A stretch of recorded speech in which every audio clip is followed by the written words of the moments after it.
끝으로 나의 형제들아 주 안에서 기뻐하라.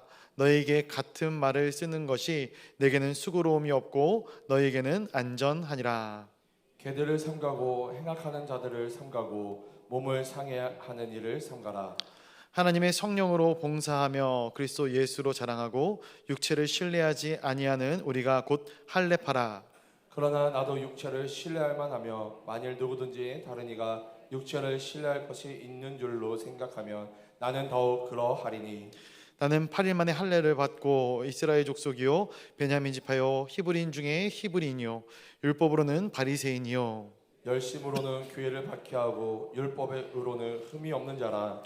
그러나 무엇이든지 내게 유익하던 것을 내가 그리스도를 위하여 다 해로 여길 뿐더러 또한 모든 것을 해로 여김은 내 주 그리스도 예수를 아는 지식이 가장 고상하기 때문이라. 내가 그를 위하여 모든 것을 잃어버리고 배설물로 여김은 그리스도를 얻고 그 안에서 발견되려 함이니 내 가진 의는 율법에서 난 것이 아니요 오직 그리스도를 믿음으로 말미암은 것이니 곧 믿음으로 하나님께로부터 난 의라. 내가 그리스도와 그 부활의 권능과 그 고난의 참여함을 알고자 하여 그의 죽으심을 본받아 어떻게 해서든지 죽은 자 가운데서 부활에 이르려 하노니 내가 이미 얻었다 함도 아니요 온전히 이루었다 함도 아니라 오직 내가 그리스도 예수께 잡힌 바 된 그것을 잡으려고 달려가노라. 아멘. 오늘 이 수요 늦은 시간 거룩한 주님의 존전으로 달려나온 우리 사랑하는 성도님들을 진심으로 환영하고 축복합니다. 하나님의 거룩한 권속들이 모이는 그 자리가 복된 자리임을 믿습니다. 하나님께서 우리를 통해 우리의 공동체를 세워 나가시고 또한 우리가 속한 모든 곳에서 하나님의 놀라운 일들을 행하여 주실 줄로 믿습니다. 2013년에 이어서 계속해서 빌립보서 말씀을 가지고 함께 나누고자 합니다. 오늘은 이 3장의 말씀을 통해 함께 말씀을 나누고자 하는데 크게 세 부분으로 말씀을 나누고자 합니다. 첫 번째 부분은 주 안에서 기뻐하라, 주 안에서 기뻐하라 라는 것입니다. 우리 1절 말씀 다시 한번 같이 읽어볼까요? 1절 말씀 같이 한번 보겠습니다. 시작. 끝으로 나의 형제들아 주 안에서 기뻐하라. 너에게 같은 말을 쓰는 것이 내게는 수고로움이 없고 너희에게는 안전하니라. 아멘. 어떻게 보면 오늘 사도 바울은 자신의 간증을 함께 나누고 있습니다. 근데 그 시작점에서 뭐라고 이야기를 하고 있냐면은 주 안에서 기뻐하라 라는 메시지를 던지고 있는 것이죠. 빌립보서는 우리가 아는 것처럼 기쁨의 서신이라고 이야기를 합니다. 모든 상황 가운데 또 기뻐하지 못할 상황 속에서도 기뻐하는 바울의 모습이 그려집니다. 옥중에서도 기뻐하고 고난 중에서도 기뻐하라. 그런데 그가 그렇게 기뻐할 수 있었던 것은 주 안에 있기 때문이다 라고 고백하고 있는 것이죠. 내가 주 안에 있다라는 정체성과 인생의 자리매김 때문에 항상 기뻐할 수 있다라는 것입니다. 이것은 긍정의 심리학을 설파하는 것이 아닙니다. 오히려 예수 그리스도께서 모든 기쁨의 근원이 되신다라는 이 사도 바울의 신앙 고백을 이야기하고 있는 것이죠. 그런데 이어지는 2절 말씀을 보게 되면은 갑자기 분위기가 반전이 됩니다. 기뻐하라 이렇게 이야기를 했는데 갑자기 분위기가 반전되면서 이런 사람들을 주의해야 한다라고 말씀을 하고 있는 것이죠. 우리 2절 말씀도 한번 같이 읽어보도록 하겠습니다. 2절 말씀입니다. 시작. 개들을 삼가고 행악하는 자들을 삼가고 몸을 상해하는 일을 삼가라. 아멘. 뭐라고 말씀하고 계셔요? 개들을 삼가하고 악을 행악하는 일을 삼가하고 그리고 몸을 상해하는 일을 삼가라 라고 이야기를 하고 있어요. 근데 여기서 개들이라든지 행악자라는 단어는 너무 직관적이기 때문에 우리가 알아듣기 쉽고 이해하기가 쉬운데 몸을 상해하는 일이라는 단어가 잘 이해가 안 될 수도 있어요. 이 몸을 상해하는 일이 무엇인가 보니까 개역 한글판에는 손할례당이라고 번역이 되어져 있고요, 우리말 성경에는 거짓 할례를 받은 사람들이다 라고 번역이 되어져 있습니다. 즉 이 세 부류의 사람, 개들, 행악하는 사람들, 그리고 몸을 상해하는 일을, 이것 세 부류는 같은 사람들을 의미하는 것입니다. 잘못된 가르침으로 성도들에게 접근하고 있는 사람들인 것이죠. 사도행전 16장에 보면 이 빌립보 교회에 대해서 기록을 하고 있는데, 이 빌립보라는 도시 자체가 상당히 헬라적인 도시였고, 그 가운데는 또 로마의 문화가 굉장히 뿌리 깊게 박혀져 있었습니다. 이에 반해서 유대인의 숫자가 굉장히 적었어요. 그리고 이 도시 자체에 회당이 없을 정도로, 회당이 거의 찾아볼 수 없을 정도로 유대인의 숫자가 적었다 기록이 되어져 있어요. 당시 유대인들은 어디를 가든지 회당을 만들었습니다. 그래서 회당을 만들고 회당을 세우고 그 회당을 중심으로 디아스포라, 즉 유대 공동체가 형성되어져 있었던 것이죠. 그런데 회당이 없었다라는 말은 이 빌립보 지역 안에 유대인의 숫자가 지극히 적었다라는 거예요. 그래서 우리가 여기서 알 수 있는 것이 무엇이냐면은, 지금 이 빌립보 교회의 성도들은 대부분이 이 이방인들이 크리스천으로 개종해서 하나님을 믿게 된 그런 사람들이었다라는 거예요. 그런데 이런 사람들에게 누가 찾아오는가? 유대주의, 율법주의자들이 찾아오는 것이죠. 그래서 그 교사들이 가르치는데 뭐라고 가르치냐면은, 너희가 아무리 예수를 영접해도 할례를 받지 않으면 구원에 이를 수 없다라는 거예요. 꼭 할례를 받아야 된다라는 것을 강요하고 있었다라는 거예요. 이것은 복음을 변질시키는 일이었어요. 예수 그리스도가 중심이 아니라 번외적인 것들을 그 중심에 두는 그러한 행위였던 것이죠. 그래서 사도 바울은 이들을 개들, 행악자라고 표현을 하면서 이들을 조심해라, 주의해라 이야기를 하고 있는 것이죠. 반면 바울을 비롯한 빌립보 교회 성도들은 그렇지 않다라는 것을 또한 비교해서 이야기를 합니다. 우리 3절 말씀도 한번 같이 읽어보도록 하겠습니다. 3절입니다. 3절 시작. 하나님의 성령으로 봉사하며 그리스도 예수로 자랑하고 육체를 신뢰하지 아니하는 우리가 곧 할례파라. 아멘.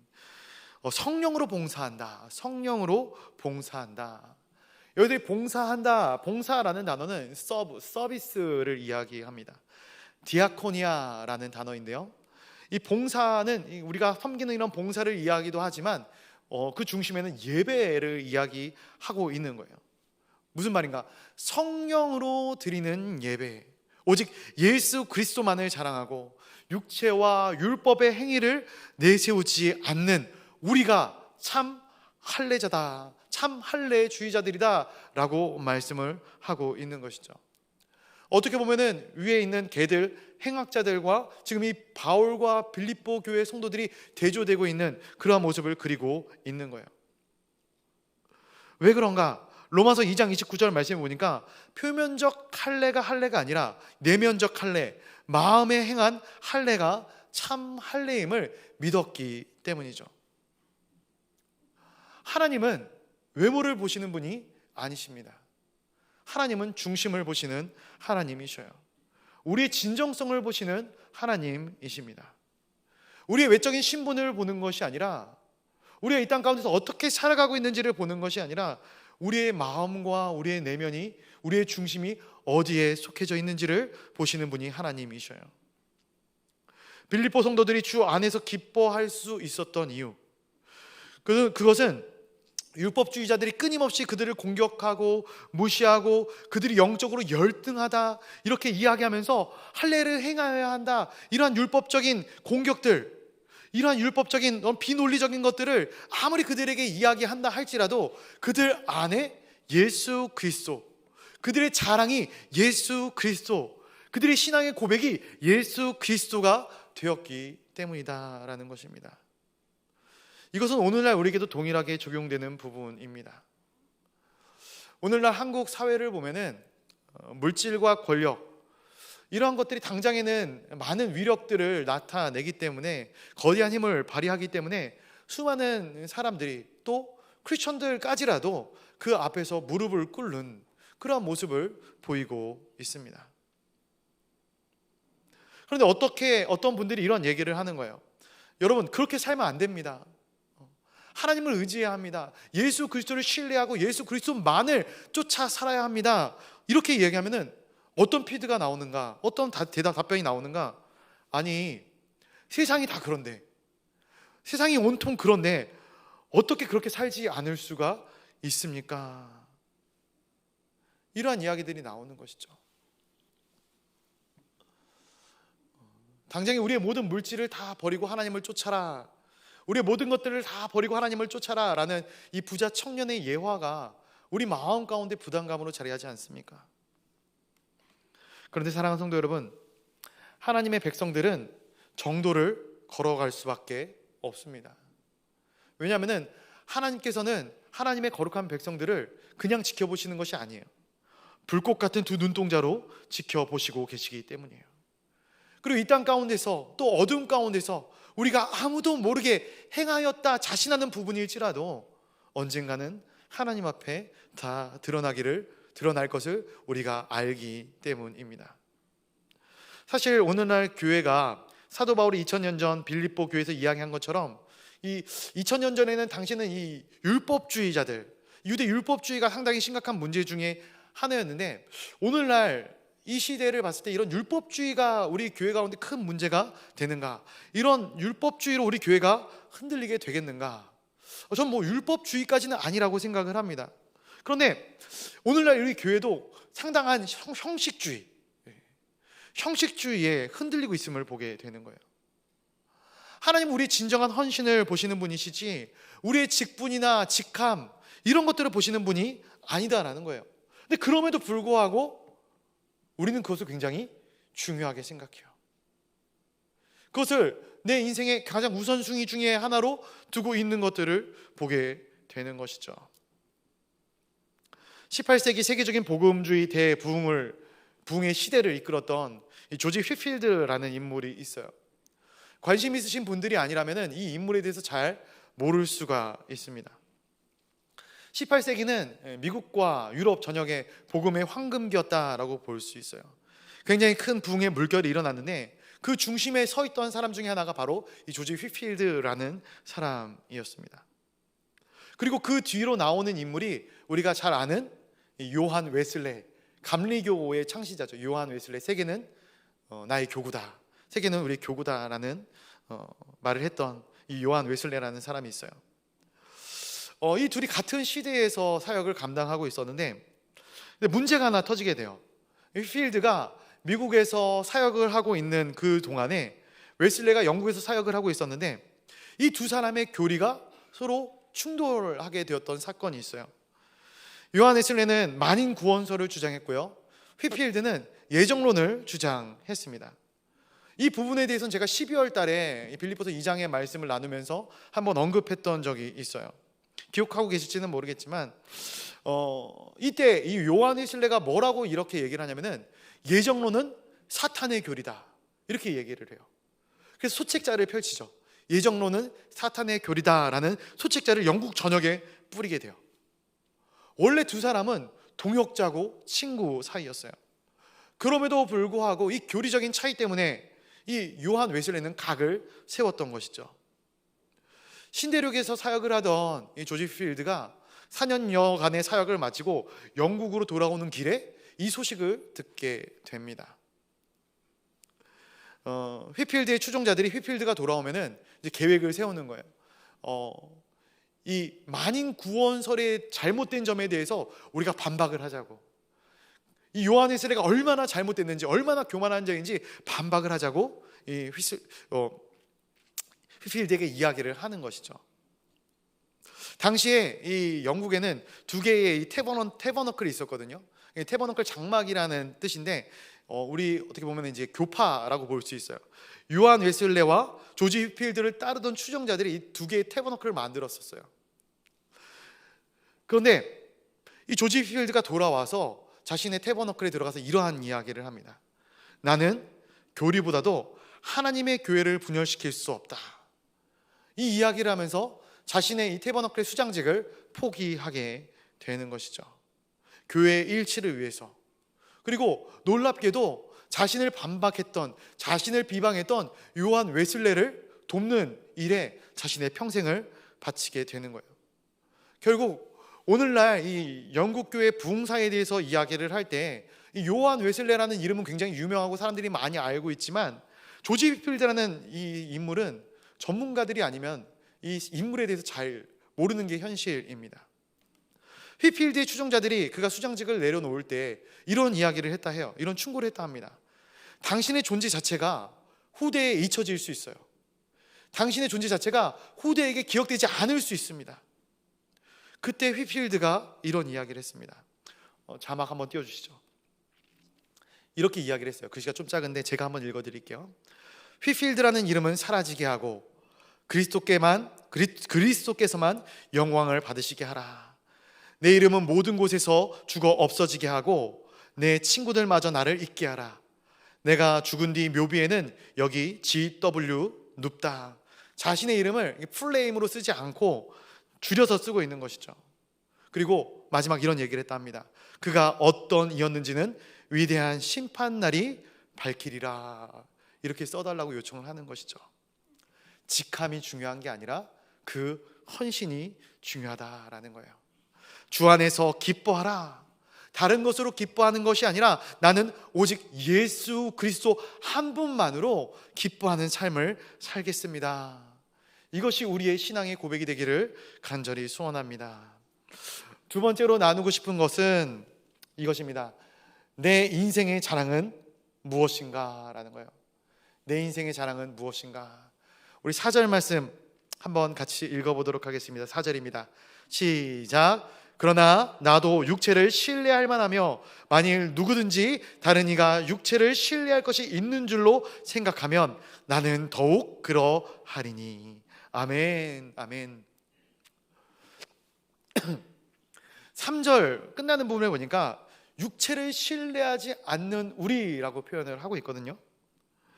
그런데 바울은 자신의 육체를 내세우지 않는다라고 이야기를 해놓고선 이 4절에 보니까 그런데 사실은 나도 내세울 게 있다라는 거예요. 그런데 자랑하지는 않겠다.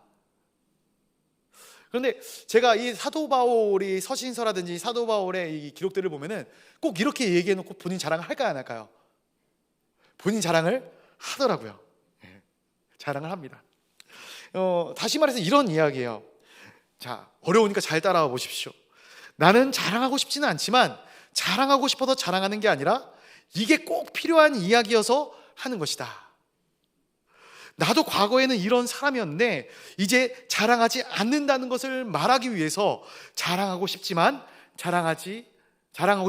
않지만 자랑해야겠다. 자랑입니다. 자랑하겠다는 것이죠. 근데 또 한편으로는 자랑하지 않겠다라는 거예요. 그 내용이 5절과 6절에 기록되어져 있죠. 우리 5절과 6절도 한번 같이 읽어볼까요? 5절과 6절입니다. 시작. 나는 8일 만에 할례를 받고 이스라엘 족속이요 베냐민 지파요 히브리인 중에 히브리인이요 율법으로는 바리새인이요 열심으로는 교회를 박해하고 율법의 의로는 흠이 없는 자라. 아멘. 제가 좀 리듬을 타면서 읽었는데 왜 리듬을 탔냐면은 이 자랑의 종류가 나오거든요. 제가 보니까 자신의 자랑, 사도 바울이 자신을 자랑하고 있는데 모두 몇 가지로 자랑을 하는가? 총 7가지의 자랑을 하고 있어요. 대단한 인물이죠. 자랑을 하고 있습니다.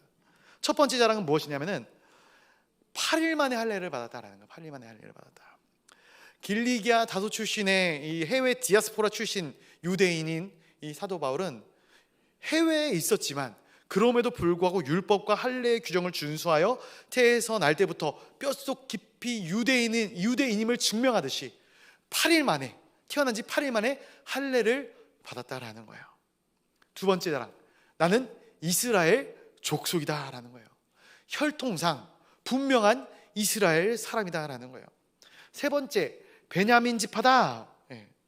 베냐민 지파가 뭐 그렇게 특이한가, 특별한가, 자랑할 만한가 생각할 수 있겠지만 남북 왕조가 갈라질 때 10개 지파가 이 북이스라엘로 올라가지만 유다 지파와 함께 끝까지 다윗 왕가에 충성한 것이 베냐민 지파였습니다.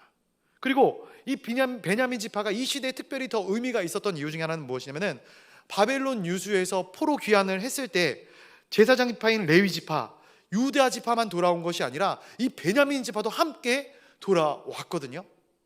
굉장히 선택받았다라는 그런 이 느낌이 굉장히 강한 지파였다라는 것이죠. 베냐민 지파 사람들은 굉장히 영적인 자존감이 높은 사람들이었어요.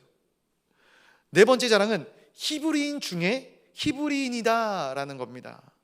이 말씀은 내 아버지도 그렇고 나의 어머니도 그렇고 다 히브리인이다라는 거예요. 이것도 굉장히 오랜 대를 거쳐서 여러 지파가 피를 섞이고 엉망이 됐는데도 나의 혈통, 나의 그 부모님, 나의 조상들은 끝까지 유대 혈통을 지켰다라는 거예요. 우리도 오늘날 자랑하듯이 이런 얘기 하지 않습니까? 나는 3대가 크리스천 집안이다, 나는 4대가 크리스천 집안이다, 더 높은 대부터 나는 유대인의 혈통이었다, 사도 바울이 자랑하고 있는 것이죠.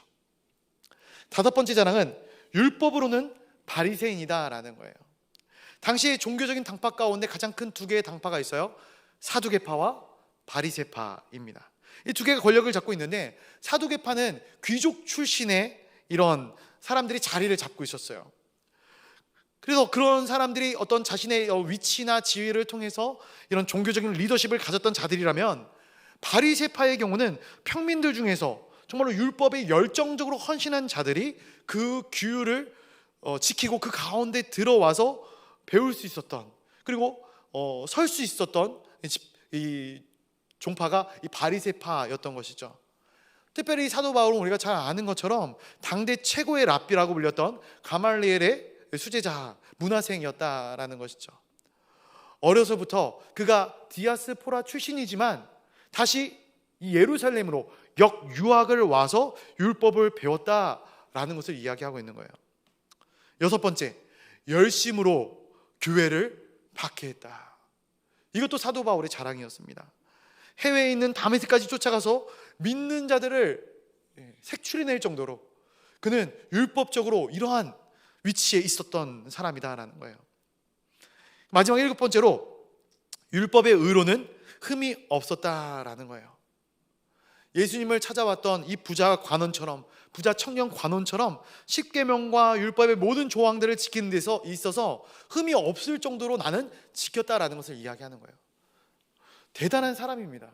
정말 어마어마한 인물이에요. 그런데 여기서 사도 바울이 7가지로 자신을 자랑했던 이유가 있어요. 성경에서 이 칠이 주는 뉘앙스가 있는데, 이것은 완벽입니다. 완벽. 나는 이렇게 완벽한 바리새인 중에 바리새인이었다라는 것을 이 사도 바울이 이야기하고 있는 거예요. 그런데 유대 율법주의 교사들이 와서 가르친다고? 그 분야는 내가 최고다라는 것이죠. 또 사회적으로 본다면 이 사도 바울은 태어날 때부터 로마 시민권자였다라는 거예요. 굉장히 중요한 부분입니다. 그리고 또한 어려서부터 그가 예루살렘에 유학한 것으로 보아 그의 집안은 굉장히 부족한 것 없는, 요즘 말로 하면 금수저 집안이었을 거예요. 그러나 그가 예수 그리스도를 만나고 난 뒤 그의 모든 자랑이 다 바뀌어버리게 된 것이다 라는 거예요. 고린도전서 1장 29절부터 31절까지의 말씀을 보면은, 제가 한번 읽어드리겠습니다. 자막이 있지만 제가 한번 읽어드릴게요. 이는 아무 육체도 하나님 앞에서 자랑하지 못하게 하려 하심이라. 너희는 하나님으로부터 나서 그리스도 예수 안에 있고, 예수는 하나님으로부터 나와서 우리에게 지혜와 의로움과 거룩함과 구원함이 되셨으니, 기록된 바 자랑하는 자는 주 안에서 자랑하라 함과 같게 하려 함이라. 아멘. 사도 바울이 무엇을 결론적으로 얘기하고 있는 거예요? 세상의 것들로 자랑하지 아니하고 주 안에서 자랑한다라는 거예요. 한번 생각해 보시길 바랍니다. 여러분들의 자랑은 무엇입니까? 나의 자랑은 무엇입니까? 내가 내세울 수 있는 것, 내가 사람들을 만났을 때 내세우는 것은 무엇입니까? 저는 솔직히 자랑할 것이 많지 않은 사람입니다. 그런데 말씀을 준비하면서 고민을 좀 해보다 보니까 자랑거리가 조금은 있더라고요. 그래서 자랑거리가 막 너무 짠했습니다. 워낙에 자랑할 게 없는 사람이라. 얼마 전에 저희 예슬이가 그렇게 자랑스럽더라고요. 몇 년 전만 해도 발표회 때 혼자 모니터를 보고 다른 아이들이 다 율동을 할 때 제 얼굴을 부끄럽게 했던 그 아이가 너무나도 율동을 이쁘게 잘 하는 거예요. 너무 자랑스럽더라고요. 그런데 오늘 본문을 묵상하다 보니까 7절에 이런 말씀이 있어요. 무엇이든지 내게 유익하던 것을 내가 그리스도를 위하여 다 해로 여길 뿐더러. 내게 유익했던 것들이 그리스도를 위하여 다 해로 여겨진다. 근데 제 말씀을 묵상하면서 제 자랑을 생각하면서 왜 그렇게 되는지 이해가 되더라고요. 세상에 자랑할 것들은 영원하지가 않더라라는 것이죠. 더 큰 기대를 하고 더 큰 기대를 하지만 더 큰 기대는 더 큰 실망과 실패와 아픔을 낳는 것이죠. 여러분, 이와 같이 세상에서 당장에 좋아 보이는 많은 것들이 있어요. 그런 것들이 순간적으로는 유익해 보이지만, 그러나 궁극적으로 그런 것들이 하나님보다 더 앞선 것이 되어져 버린다면 7절 하반절, 그리스도를 위하여 다 해로 여겨질 수밖에 없는 것이죠. 실제적인 부분에서도 해가 되어지는 자랑들이 많이 있음을 보게 됩니다. 권력을 많이 가지면 당장엔 유익할 것 같아요. 유익합니다. 그러나 그 권력이 그 사람을 온갖 부패의 원상으로 만드는 모습들을 보게 돼요. 결국 그 말로가 비참한 것이죠. 많은 물질을 쌓는 것 도움됩니다. 물질이 나쁘지 않아요. 물질을 많이 쌓아서 선하게 쓰는 것 정말로 유용하죠. 그런데 그 많은 물질들 때문에 자녀들이 싸움을 하고 집안이 풍비박산 나는 경우들을 보게 되는 것이죠. 과연 어떻게 해야 우리가 우리 인생을 잘 살게 될 것인가? 어떤 인생을 사는 것이 잘 사는 인생인가? 솔로몬처럼 인생의 권력과 물질을 쌓는 것이 과연 바른 길인가? 그런데 말로에는 그의 물질과 그의 권력이 그의 발목을 잡아서 솔로몬이 결국에는 우상 숭배자로 전락해버리지 않습니까? 그렇다면 허망한 거예요. 허망할 수밖에 없는 것이죠. 그리고 오늘 본문의 말씀처럼 해가 되는 것입니다. 제가 올해 나이가 또 45이 됐더라고요. 인생의 반환점을 넘은 것 같습니다. 근데 우리의 인생의 반환점을 넘어서 이제는 살아가는 날보다 죽을 날들이 가까우는 이 시점 가운데 우리의 자랑이 무엇이 되어져야 될까? 신앙의 자랑 외에 비본질적인 것들을 한번 내려놓고 점검해 볼 시간이 우리 가운데 필요하지 않겠는가 생각을 해보는 것이죠. 말씀을 준비하다가 제가 어렸을 때 정말로 재밌게 읽었던 위인전기의 인물이 한 명 떠오르더라고요. 그 인물은 바로 강철왕 카네기라는 인물입니다. 1901년에 그가 66세 되던 해에 세계 최고의 부자를 이루게 됩니다. 세상에서 최고로 돈이 많은 사람 카네기. 그런데 그가 했던 말이 있어요. 부자로 죽는 것은 부끄러운 일이다. 그렇게 선언을 하고 그가 죽을 때까지 17년 동안 그는 자신의 부의 90%를 사회에 환원합니다. 국제평화재단, 카네기 멜론 대학교, 그리고 많은 연구소들을 세우고, 특별히 그가 주력했던 사업 중에 하나가 뭐냐면 공공도서관을 만드는 일이었어요. 4,000개 이상의 공공도서관을 만드는데, 왜 그가 도서관에 이렇게 좀 집착을 했냐면은 그가 어렸을 때 꿈을 키워나갔던 게 도서관이었는데, 그 도서관이 한 사회에 어떤 인사가 기부한 도서관이었기 때문이다라는 것이죠. 과연 내 인생의 자랑은 무엇인가? 세상적인 자랑, 내가 더 높은 곳, 더 많은 것, 더 귀한 자녀, 더 많은 달란트들을 갖고 있는 것이 내 인생의 자랑스러운 것인가? 아니면은 내가 작고 연약하지만 이 작고 연약한 것이 하나님의 손에 붙들려 축복의 통로로서의 역할을 감당할 수 있는 것이 자랑스러운 것인가? 과연 내 인생의 자랑은 무엇인가? 마지막 세 번째로 나누고 싶은 부분은 이것입니다. 나의 유익과 손해입니다. 우리 7절과 8절 말씀 한번 같이 읽어보도록 하겠습니다. 7절과 8절입니다. 빌립보서 3장 7절과 8절 시작. 그러나 무엇이든지 내게 유익하던 것을 내가 그리스도를 위하여 다 해로 여길 뿐더러 또한 모든 것을 해로 여김은 내 주 그리스도 예수를 아는 지식이 가장 고상하기 때문이라. 내가 그를 위하여 모든 것을 잃어버리고 배설물로 여김은 그리스도를 얻고. 아멘. 자, 7절 시작에 어떻게 시작합니까? 그러나 라고 시작을 하고 있어요. 그러나 반전입니다. 과거에 유익했던 것들이 지금은 다 해로운 것으로 여겨진다. 왜냐하면은 그리스도를 아는 지식이 가장 고상하기 때문이다. 여기서 나오는 단어들을 한번 살펴볼게요. 유익이 나와요. 유익. 그리고 해가 나옵니다. 그런데 또 여기서 한 단어, 중요한 단어가 나오는데 우리 7절과 8절에 보면은 여긴다라는 단어, 여김, 여길 뿐더러라는 단어가 나오게 되는 것이죠.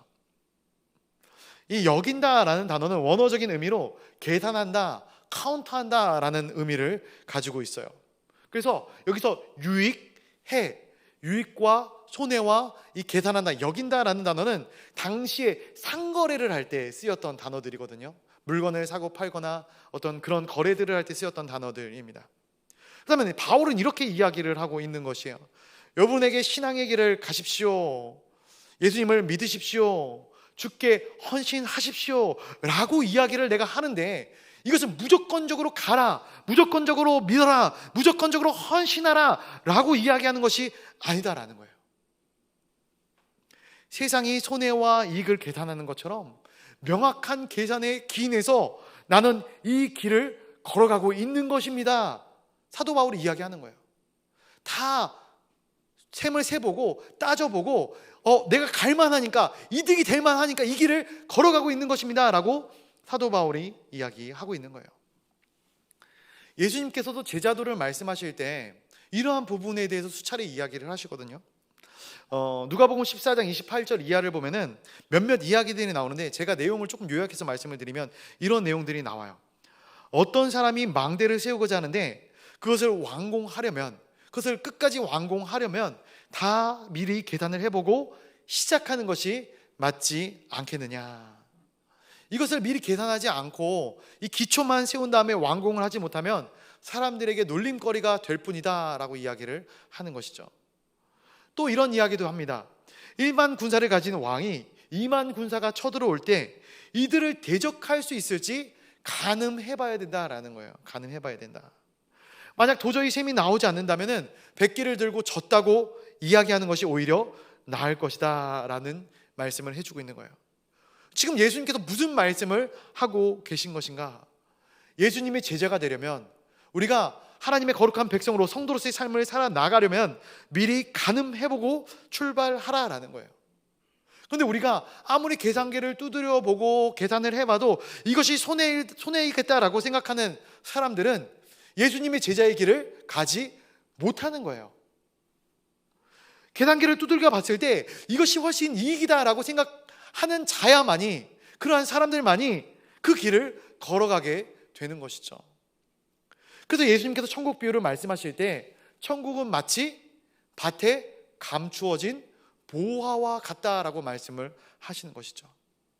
어떤 사람이 밭에 가서 일을 하는데 그 가운데 숨겨진 보화를 발견합니다.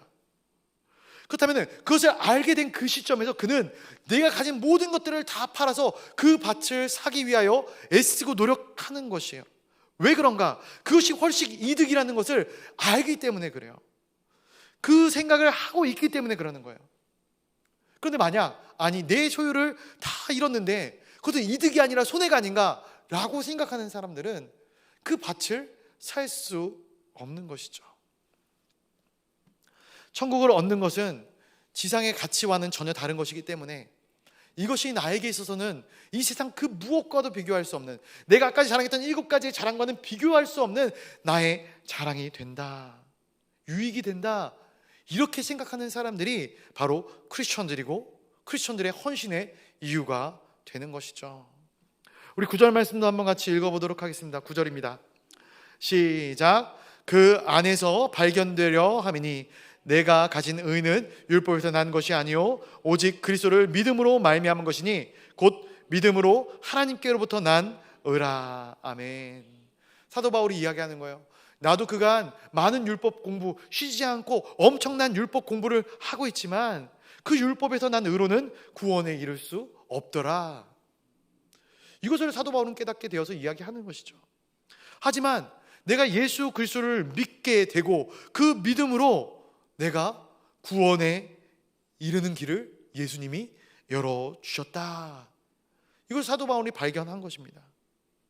어떻게 보면 사도 바울에 있어서 평생의 자랑이었고 평생에 붙들었던 것, 그리고 나의 주종목, 나의 어떤 전문적인, 그리고 나의 자랑, 그래서 어떻게 보면 내가 너무나도 잘하는 거고 내가 너무나도 중요하게 생각하는 것이기 때문에 내가 내 손으로 놓기 싫은 그것들, 근데 거기에 구원이 없다면, 거기에 본질적으로 구원이 없다면 내가 여태까지 수십 년 동안 노력하고 애써서 잡았던들 그것이 무엇이 중요하겠는가? 반면 내가 아무런 노력을 하지 않고 그 분야의 문외한이었어도, 그런데 주님이 나에게 와서 은혜로 구원을 허락하셨다면 전자를 다 포기하고서라도 후자를 선택하는 것이, 나의 모든 것들을 다 포기하고서라도 주님이 나에게 허락하신 그 길을 선택하는 것이 왜 유익이 아니겠는가? 이것을 선택하는 게 자존심 상하는 거다거나 어떤 손해를 본다거나 그런 것이 아니라 훨씬 유익이라고 사도 바울이 이야기를 하고 있는 것이죠. 우리 10절부터 12절 말씀이 또 다른 표현으로 고백을 하는데 우리 한번 같이 읽어보도록 하겠습니다. 10절부터 12절입니다. 시작.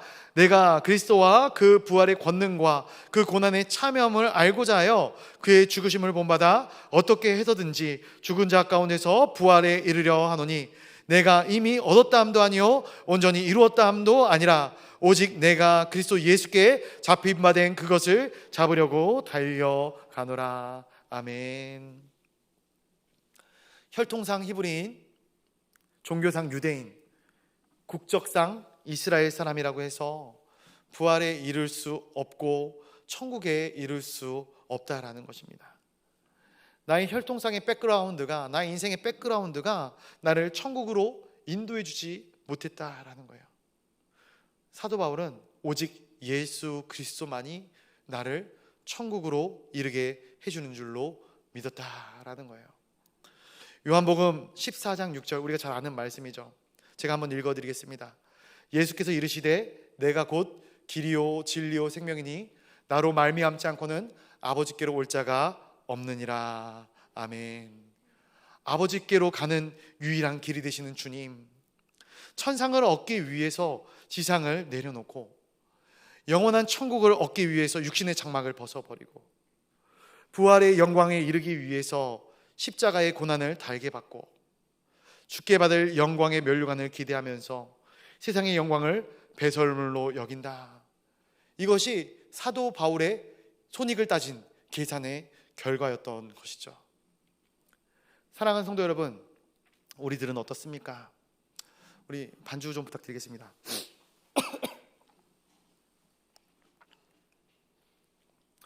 한 성도가 사업을 하다가 다 실패를 하였다 합니다. 내가 가진 모든 재산들을 다 날리고 나서 비관에 빠져서 그가 섬기는 교회 목사님을 찾아가서 상담을 하게 되었습니다. 목사님, 저에게는 이제 남은 것이 하나도 없습니다. 그때 목사님이 이렇게 물어보셨다고 해요. 정말 남은 것이 하나도 없습니까?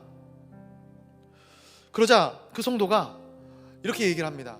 물론 재산의 일부와 집이 남아있지만 그것도 곧 차압이 들어와서 나갈 것입니다.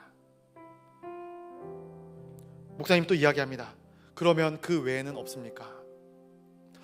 생각을 해보니까 아내와 자식이 있긴 한데 그들은 내 재산이 아니라 내가 부양해야 할 책임인 것 같습니다. 그 외에는 없습니까?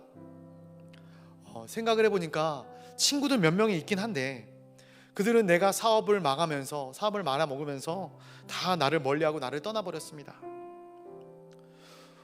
그 외에는 없나요?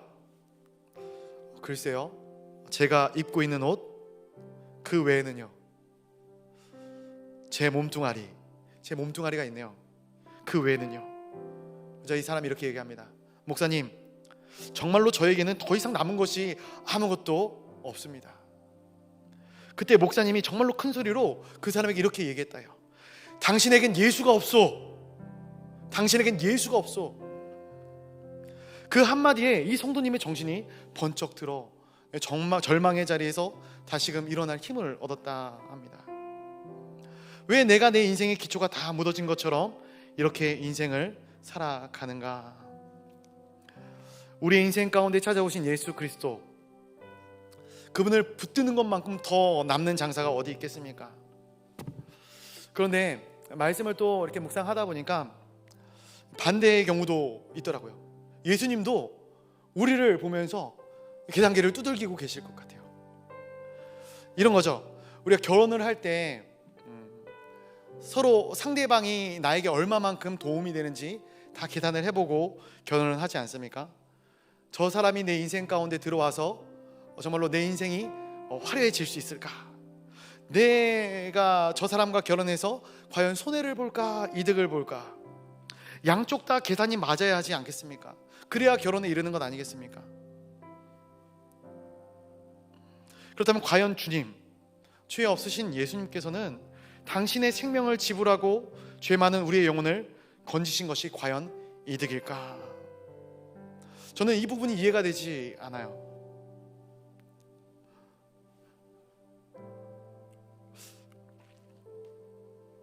분명히 손해이실 텐데, 그런데 우리에게 이렇게 얘기하시는 것 같아요. 너 나 따라오고 싶으면 계산해보고 따라와라. 많은 것들을 지불해야 할 것이야. 나를 따를 때 너무나도 많은 너의 헌신과 너의 피와 너의 이 고난의 시간들이 나에게 주어져야 될 것이야. 그러나 그 많은 것보다 천상의 가치가 비교할 수 없이 크다는 것을 깨달으면 너는 쫓아올 수 있을 것이야. 계산부터 한번 해봐라. 근데 아까 말씀드렸던 것처럼 주님도 계산기를 두들겨 계셔요. 주님이 십자가를 지시고 자신의 목숨을 바쳐가면서 죄에 찌든 우리의 영혼을 구원하는 것, 그것이 주님이 아무리 계산기를 두들겨도 플러스가 되는 거예요. 이익이 되는 거예요. 왜 그런가? 사랑에는 등가 법칙이 있기 때문에 그래요. 아까 결혼식장 얘기를 들었는데 결혼식장에 가면은 이런 얘기 하지 않습니까? 누가 신랑이 아깝다, 신부가 아깝다, 좋은 날 분위기 깨는 소리를 하시는 분들이 꼭 한두 분씩 계시더라고요. 한 사람이 외모와 경제적인 그리고 사회적인 배경이 너무나도 좋고, 반면에 다른 사람은 사회적인 배경도 낮고 아무런 환경에 이득이 없을지라도 그 두 사람이 사랑하는 순간, 그 순간 이 두 사람 가운데는 등가의 법칙이 성립되게 되는 것이죠. 사랑하는 순간 내 인생을 다 바쳐서도 저 사람을 얻는 것이 플러스가 되는 것이고, 그 고백이 있기 때문에 결혼하는 것 아니겠습니까? 어떻게 나 같은 사람을 건지시는 것이 그분에게 더 유익이라고 생각하셨는지 곰곰이 묵상해보는 귀한 시간이 되기를 간절히 바랍니다.